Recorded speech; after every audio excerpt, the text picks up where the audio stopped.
नमस्कार दोस्तों, इस वीडियो में अपन बात करने वाले हैं एट्रोपिन ड्रग के बारे में।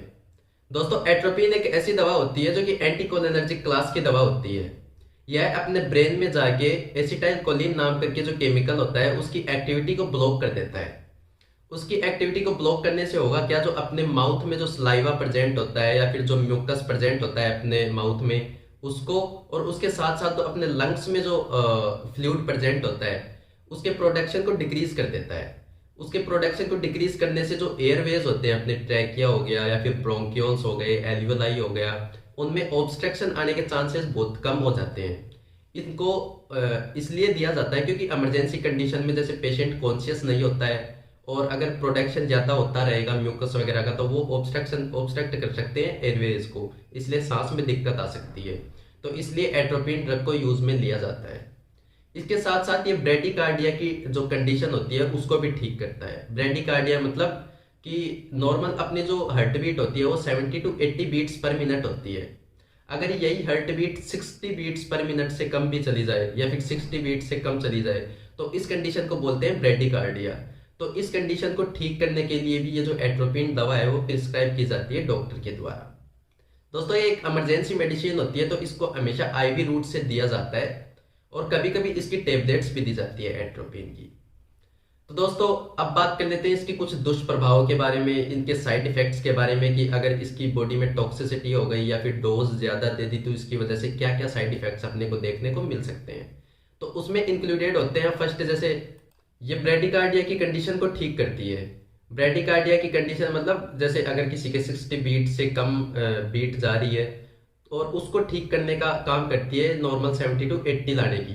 अगर इसकी डोज अपन ज्यादा दे दिए तो 80 बीट से ज्यादा भी जा सकती है, 100 बीट से ऊपर चली जाती है। तो इस कंडीशन को बोलते हैं टैकीकार्डिया। तो इसके साइड इफेक्ट्स में फर्स्ट इंक्लूडेड होता है कि ये टैकीकार्डिया भी कॉज कर सकती है। इसके अलावा ये ड्राइनेस इन माउथ, माउथ में सूखा सूखा मतलब ड्राइनेस, ड्राई कर सकती है माउथ को।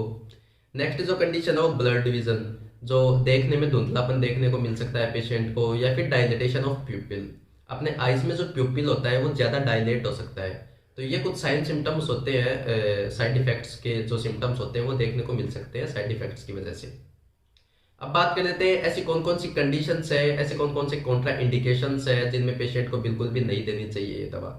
तो उसमें फर्स्ट है, अगर किसी के पाइलोरिक स्टेनोसिस, पाइलोरिक स्टेनोसिस क्या होती है, अपने जो इंटेस्टाइनल की जो डिजीज होती है, कि अगर किसी के पाइलोरिक स्टेनोसिस प्रेजेंट है तो उनको ये दवा बिल्कुल भी नहीं देनी चाहिए।